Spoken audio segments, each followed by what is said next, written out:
tentang isu insentif untuk tenaga pendamping kok nggak jadi nggak turun-turun.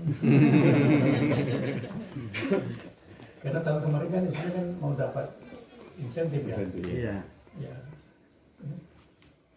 Saya tidak setuju dengan mendapat insentif itu. Karena kalau hitungnya insentif itu kan sen. Sen itu sudah nggak ada uang sen di kita. Kan sudah rupiah. Ya. In rupiah Saya tahu itu sudah dihitung. Oh nanti dapat sekian. Oh enggak turun gitu. Bingung, saya juga bingung, Pak. Iya. Saya juga ngikutin juga bingung. Sudah dihitung mungkin lebih dari Ya, Pak. sudah dihitungnya tuh sebetulnya kalau 3 tahun yang lalu sudah dihitungnya.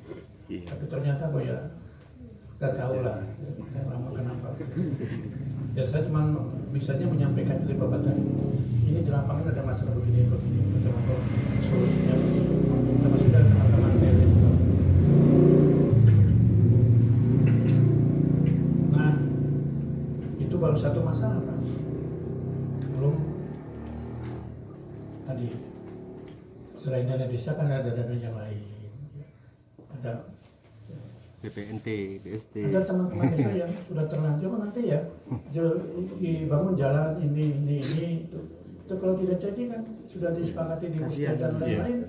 Loh, terus gimana Pak Kadesnya? Oh jadi begitu. Iya. Nah, kan itu ya Pak Kadesnya. Sudah dimusawarahkan bagus-bagus sudah menjadi Prioritas. ini kok tiba-tiba begitu. Nah kalau saya melihat yang begitu saya nggak kecewa. Mengapa kecewa? Oh itu ternyata saya masih di Indonesia. Karena muncul masalah-masalah seperti itu. Ini muncul masalah. Nanti saya sampaikan. Saya tidak menjanjikan solusinya. Saya hanya menyampaikan masalahnya. Karena saya tidak punya kewenangan untuk memecahkan masalahnya. Satu-satunya masalah yang tanpa masalah pegadaian katanya. Aduh, memang begitu ya. Sudah ada dana desa baik-baik begitu kok muncul. Jadi begitu ya Pak Sekdes ya. Ya. Masih ada Bapak Ibu mungkin ada penjelasan atau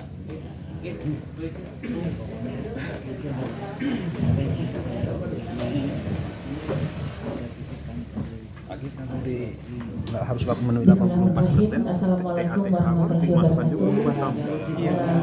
Yang kami hormati Bapak-bapak dari Kementerian Desa yang sudah berkenan hadir di desa kami ini, Desa Batu Ampar.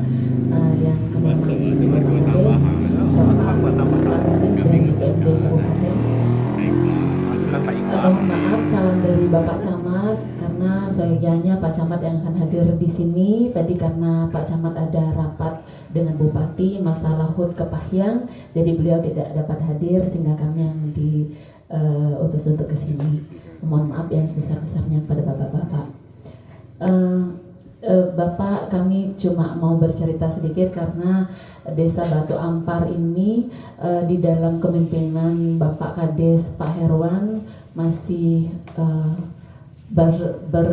sekitar 2 tahun baru, tetapi sudah menunjukkan peningkatan baik itu dari pembangunan ataupun dari kesejahteraan masyarakatnya sangat tinggi sekali, karena sebelumnya Desa Batu Ampar termasuk tidak dikenal.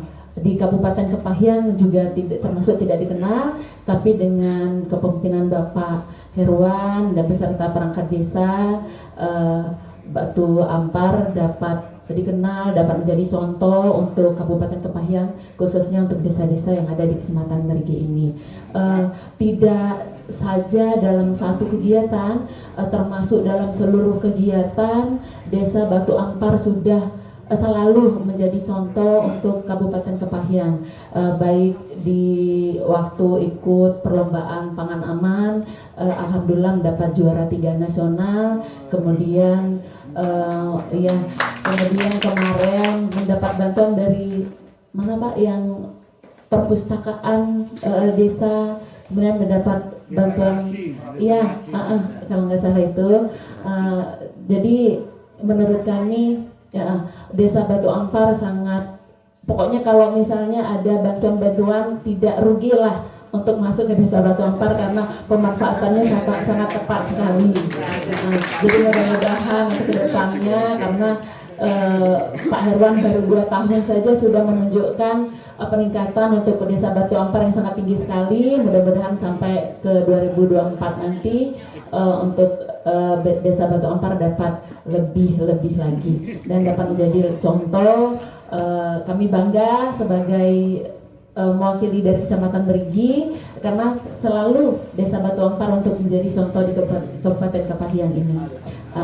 Kemudian sebelumnya Desa Batu Ampar juga ada potensi wisata belum terolah. Untuk saat ini sudah mulai ada air terjun yang mulai dilirik orang dari mana-mana gitu karena Desa Batu Ampar punya channel YouTube, Instagram, Facebook yang sangat aktif sekali.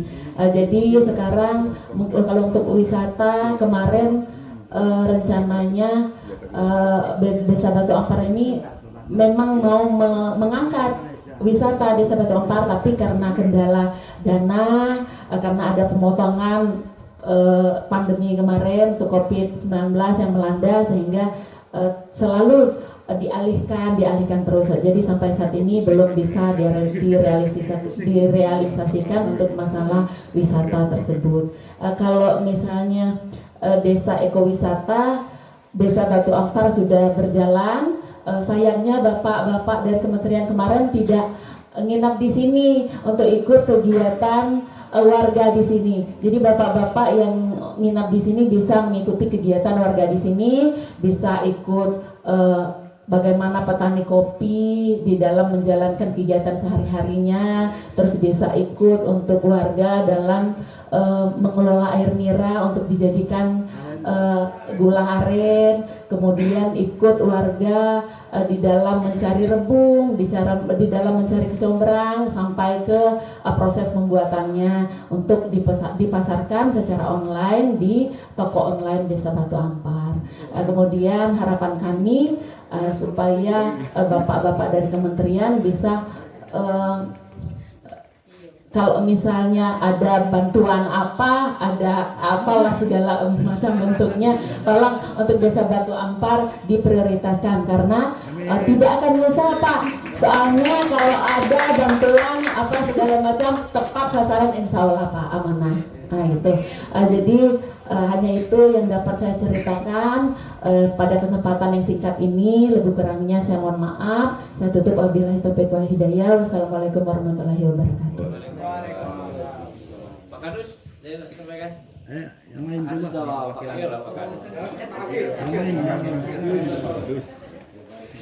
Sama profesor dulu kan, buka topnya.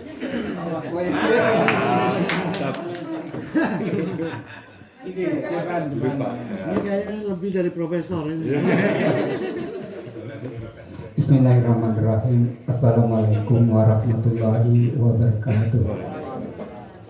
Yang kami hormati Bapak Kepala Desa Batu Ampar, Bapak-bapak dari Kementerian Desa, Bapak dari PMD, dari kecamatan, dari pendamping desa, dan seluruh bapak rekan-rekan perangkat desa yang kami hormati, seluruh yang hadir di sini yang kami hormati.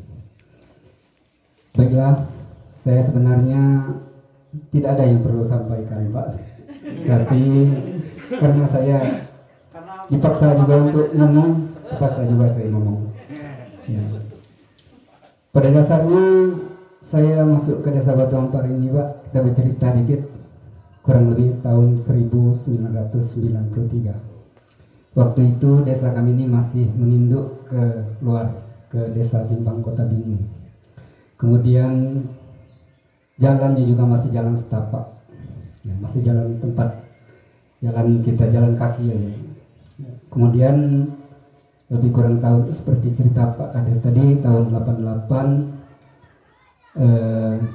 dibukalah jalan melalui AMD waktu itu. Kalau sekarang TMMD dari TNI. Ya, kemudian kurang lebih tahun 2004 mulai ada pengerasan jalan, pembatuan, kemudian diaspal. Nah, sampai saat ini Pak, alhamdulillah saya ini kok lama-lama merasa di Batu Ampar ini kok merasa nikmat Pak. Setelah merasakan perkembangan, kemudian alhamdulillah dari tahun ke tahun perhatian pemerintah kepada desa sampai saat ini alhamdulillah melalui dana desa ini ya, kalau dulu kami belum tahu yang dana bantuan itu Pak ya, jadi terpaksa kami ini kalau dulu itu ibarat ayam itu ceker, cari sendiri Pak dengan potensi-potensi yang ada di desa ini. Tapi kami seiring berjalannya waktu, nampaknya kami ini kalau masyarakat ini sering dilatih, baik dari kecamatan, dari kabupaten, dari provinsi, kadang-kadang dari pusat Pak, ya melatih kami sebagai masyarakat ini untuk meningkatkan baik bidang pendidikannya, bidang kesehatannya, maupun bidang ekonominya. Nah alhamdulillah sampai saat sekarang betul kata Bapak Profesor tadi, kalau lain desa lain pula masalahnya Pak. Kalau di desa kami ini perkebunan kopi, perkebunan lada, kemudian ada hasil-hasil hutannya seperti kecombrang, rebung dari bambu, kemudian ada sekarang ini peyek daun kopi. Nah yang perlu kami ini Pak, saya ini seperti saya katakan tadi sebagai kepala dusun ya, kepala dusun 4 karena ada 4 dusun, ke dusun 1, dusun 2, dusun 3, dusun 4 ya. Saya sebagai kepala dusun hanya kalau sekarang ini tinggal siapa aja dengan Pak Kades ini Pak ya. Tinggal lagi kami bagaimana menerjemahkan apa yang menjadi kebijakan dari desa untuk diterapkan kepada masyarakat. Kemudian kalau beban kami sebagai perangkat desa ini Pak, sebagai tanggung jawab kami, itu yang paling berat itu kami rasakan itu kami itu harus menjadi contoh di lingkungan kami. Sebab kalau kami tidak membuat suatu contoh, ya masyarakat percuma aja kita bilang dia suruh gitu, suruh gini, ya Pak Kadusnya aja enggak gitu katanya kan. Nah, jadi kembali kan kepada potensi daerah desa kami tadi, saya itu ngajak kepada masyarakat itu untuk meningkatkan ekonomi itu dengan cara itu tadi pemetaan, misalnya seperti kami dilatih Pak, Pak Iqbal ini pernah menjadi pendamping desa kami Pak ya, baik masalahnya dan potensinya.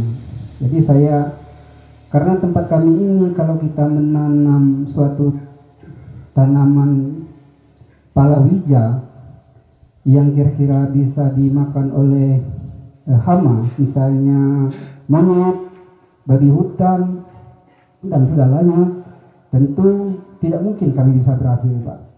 Untuk itulah kami mencari coba alternatif menanam sesuatu yang kira-kira meminimalisir daripada hama tadi. Contohnya saya sendiri sudah menanam bambu. Bambu sudah kami tanam, kemudian kecombrang kami tanam. Ya, kemudian pakis Pak. Ya, kalau kita tanam kacang panjang, kalau sudah panen Pak, ya hamanya duluan yang panen Pak, kami belum gitu. Nah harapan kami ke depan mungkin bagaimana kita lebih meningkatkan tanaman-tanaman perkebunan di desa ini yang bisa dimanfaatkan untuk lebih meningkatkan kesejahteraan ekonomi masyarakat Pak. Jadi itulah kesan-kesan kami sebagai perangkat desa di Desa Batu Ampar ini. Lebih dan kurang kami maaf. Billahi taufiq wal hidayah. Wassalamualaikum warahmatullahi wabarakatuh. Tuh ibu boleh nah. Kelompok perempuan. Ya perempuan. Kami ini banyak perempuan Pak. Perangkat desa saya itu perempuannya saja 3. Terus kalau BPD perempuannya 3 dari 5 anggota. Dan kelompok perempuan sini yang sekarang misalnya perempuan alam lestari yang bergerak di bidang lingkungan dan sebagainya termasuk ini perempuan semua Pak. Karena judulnya itu kelompok perempuan, jadi anggotanya perempuan semua Pak. Iya. Gua kalau laki-laki kan nggak bukan perempuan namanya kan. Jadi itu dari Pak Akil Apron tadi kalau misalnya masih ada yang perlu disampaikan, mungkin Pak Rizon. Iya. Ada hal-hal yang mungkin perlu disampaikan. PLD ya, PLD. PD Pak. PD ya, Iya. PD. Izin Pak, Assalamualaikum warahmatullahi wabarakatuh. Pertama-tama mengucapkan terima kasih atas kehadiran Bapak Ko. Salam untuk ayahnya kami yang di Jakarta. Inilah desa. Bahwasanya pada hari ini kami tetap sehat dan insya Allah tetap semangat walaupun di tengah kondisi pandemi. Nah, terkait apa yang kita bahas pada hari ini, masih sebenarnya ada singgungan antara pertanyaan Mas Sekdes tadi Pak. Kemarin di Desa Batu Ampar sudah melakukan kajian Pak. Itu pun berbarengan dengan lokakarya pencapaian terhadap tupoksi perangkat desa dalam 1 semester yang sebelum menginjak pada perencanaan APBDes. Nah, untuk yang minimal 40% untuk DD sudah terjawab tadi.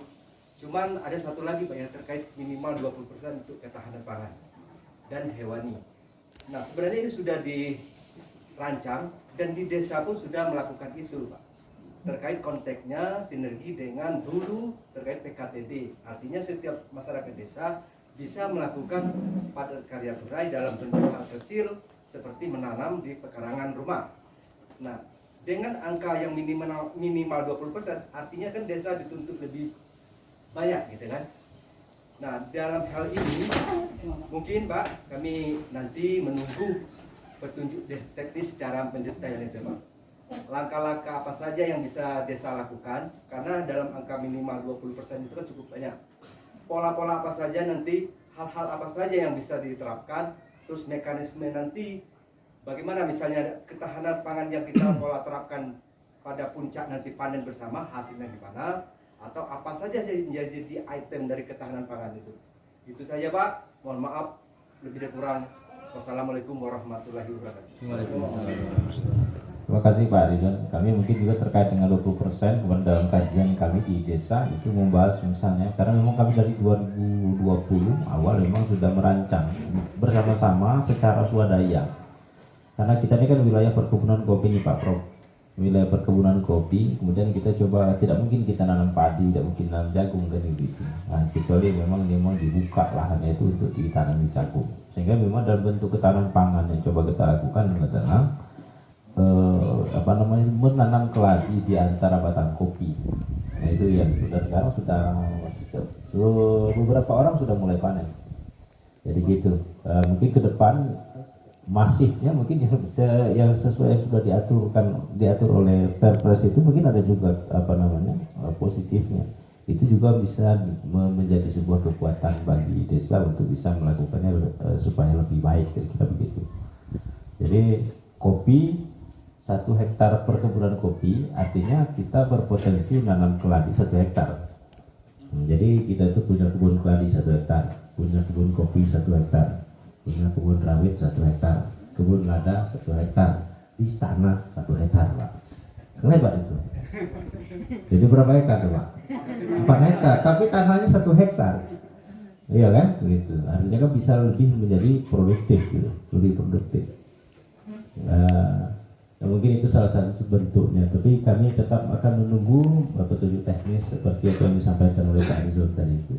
Menurut kami ketahanan pangan lokal menjadi sangat penting untuk kita bangun secara secara mandiri dan secara sadar. Ya, saya pikir kan memang ada banyak dampak ya, ada banyak hal yang mengakibatkan desa itu menjadi harus lebih siap terhadap soal pangan. Dan kami dari tahun 2019 memang sudah ini menjadikan salah satu fokus. Misalnya saja kami mencoba untuk menanam gadung misalnya.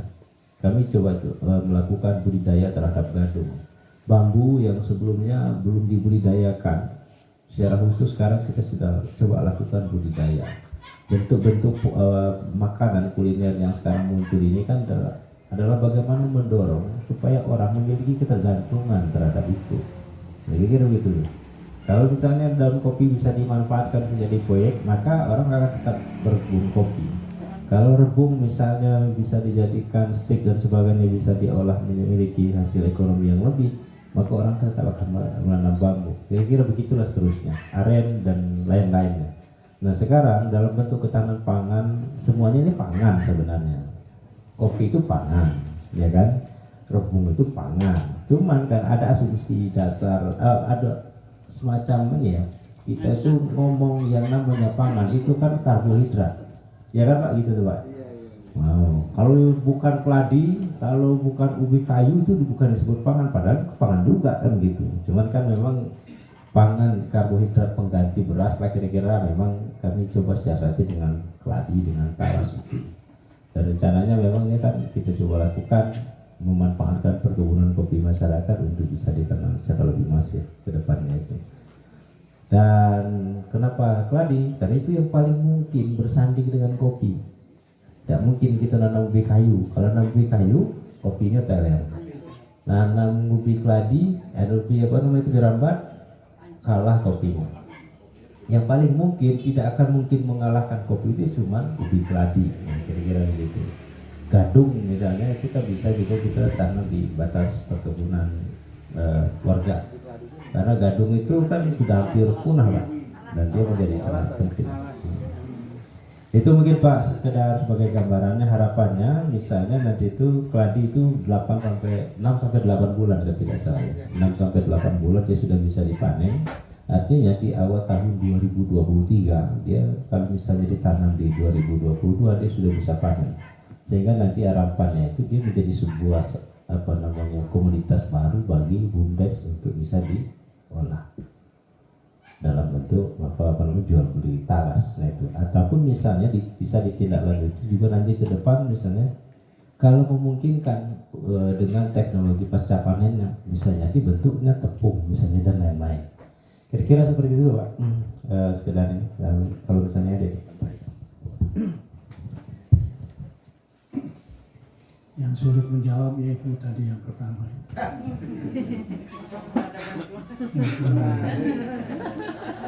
Pertanyaannya menarik. Orangnya mana? Ya.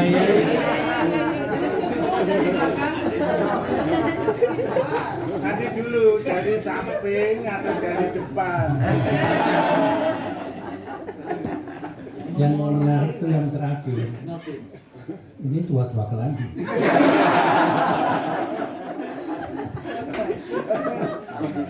Tapi betul kalau ingin tahan lama harus menjadi tepung keladinya. Teknologinya sudah ada Pak. Nanti saya bantu. Jadi diolah jadi tepung. Ya.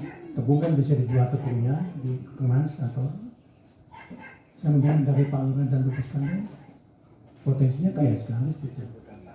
Tadi air terjun. Air terjun kalau dipakai dengan wisata itu potensial sekali. Potensial sekali. Cuma bagaimana mengemasnya. Yang kedua kopi. Kopinya apa? Robusta, Arabica, Robusta. Kopi itu sekarang tidak hanya dinikmati oleh orang kita, luar negeri sudah. Artinya pasca panennya kita olah, kita kemas, kita pasarkan. Di Kemenkes ada satu direktorat pengembangan unggulan dan pemasaran. Nanti saya akan minta Pak Sarul sama Pak Aditya, Pak Adit ya, supaya datang ke untuk promosi. Karena ini potensinya luar biasa sekali untuk mengemas menjadi produk yang bisa dijual. Minimal kan produk itu dimakan sendiri Pak. Tapi kan berlebih. Tentu harus dijual. Nah jual itu tergantung kepada kemasannya, pemasarannya dan sebagainya. Itu nanti ada yang menangani tentang itu. Kalau di kementerian. Kalau di luar kementerian banyak sekali perusahaan-perusahaan yang mengeluarkan CSR-nya. social responsibility, social corporate social responsibility, banyak sekali. Misalnya Bank Bengkulu, terus perusahaan-perusahaan apa lagi. Untuk fokus dua aja dulu, air terjun, masuk ke desa wisata, sama kopi kembangkan. Karena budaya kita itu budaya proposal, yang dibuat proposal yang singkat-singkat aja. Apa ke Astra, apa ke macam-macam. Ketemu yang di sini. Insya Allah hari Sabtu saya ketemu dengan Pak Gubernurnya dalam satu acara. Nanti saya akan diskusi lah unggulan-unggulan Bengkulu. Karena Bengkulu ini kan relatif kalau di Sumatera bagian selatan aja ya, bukan miskin Pak, baru tumbuh. Dulu kan di bawah ketiaknya Sumbaksel ya, Bangka Bengkulu juga Bangka Belitung juga kan. Jadi perlu dikembangkan. Kalau potensi dan jaringan banyak, cuman nanti Pak dari dinas pendidikan harus banyak mencari peluang keluar, dan di luar itu banyak sekali. Jadi banyak Pak kesempatan banyak. Ya, jadi bukan hal yang tidak mungkin nggak bisa dilakukan. Cuman perlu perjuangan, perlu jaringan, perlu kesiapan dan sebagainya. Bisa kita lakukan. Nanti mungkin dengan dipastikan itu. Karena tadi di kementerian aja untuk BUMDes itu ada 3 direktorat. Pengembangan kelembagaan ekonominya, pengembangan promosinya, dan pengembangan unggulannya. Ya nanti saya tunjukkan. Jadi peluangnya banyak terus seperti itu, baik dengan perusahaan maupun dengan Pemda ataupun kementerian. Yang belum terkait itu kan dengan perusahaan-perusahaan yang ada di Bengkulu. Kemarin saya tanya, ternyata perusahaan-perusahaan di Bengkulu itu ya belum seperti yang di batu baranya masih sangat mudah. Kemudian sawit, apalagi ya kemarin itu karet, masnya sudah Habis ya? Oh, udah habis. Tapi masih ada kan ketemu yang lain. Tadi yang Bapak katakan itu kopi dengan talas itu juga bisa menjadi satu potensi. Ya. Saya sudah mengurangi makan nasi. Ya. Karena makan ya cukup talas, ubi, macam-macam. Tapi karena sudah terbiasa kalau belum makan nasi ya belum makan gitu. Ya, jadi itu kan penyakit Pak. Dibiasakan, termasuk dulu teman-teman di NTT itu sudah mereka senang-senang makan sagu ya harus makan berasnya hilang kembali ke sagu ya repot lagi gitu. Jadi ketahanan pangan itu banyak sekali Pak, tidak hanya beras gitu dia bisa gitu. Jadi peluang-peluang yang bisa terutama Bu yang bisa wisata, air terjun dan sebagainya. Tolong dibantu Mas Iqbal yang gimana pengangsurannya. Nanti kita bantu di jalankan. Kalau Pak Kadus ini saya tidak akan menjawab tentu saja, karena satu aliran dengan saya beliau. Sudah berada di golongan putih. Meskipun beliau lebih muda, saya yakin beliau lebih muda. Golongan putih itu sudah golongan yang kembali ke jalan yang benar. Jangan ditanya apakah kemarin dulu di jalan yang salah. Oh tidak. Namanya jalan itu kan tidak ada yang lurus Pak, kecuali suratan mustaqim gitu. Kan belok kiri, belok kanan. Sana ada kelok 3, ada kelok 9, saya salah. Kelok itu dia cuma 2, kiri dan kanan. Tidak 3, tidak 4, tidak 9. Jalan ke sini apa? Jangan lupa belok. Bisa Pak. Aduh. Jadi betul Bu. Bantuan itu mudah sulit. Kalau sekali sudah ketemu lancar. Pacaran itu kan yang sulit itu kan pertama kali ya Pak. Kalau sudah Biasa. jadian wah. Mau di apa-apakan itu dalam tanda kutip nggak masalah gitu. Jadi katanya susah. Bisa. Cuman mungkin ibu belum tahu jalannya. Belum tahu caranya. Namun Maka sebetulnya di dinas PMD atau di kabupaten itu bermain di dalam ya di kabupatennya, tapi juga jangan lupa di Indonesia itu ada Jakarta, ada Bandung, ada kan bisa dicari peluang-peluang. Wah, kalau ibu-ibu yang maju sudah mudah sekali. Kalau ibu-ibu yang maju kan, ibu-ibu itu kan kalau beliau yang dicari memang bantuan, bantuan, bukan kalau saya banyonya bukan bantuan. Aduh, alhamdulillah. Tentu apresiasi dengan Pak Kades, 1 dari 5, 3 perempuan. Ya. Tadi perangkat desanya juga perempuannya 3. Ya. Alamiah memang begitu.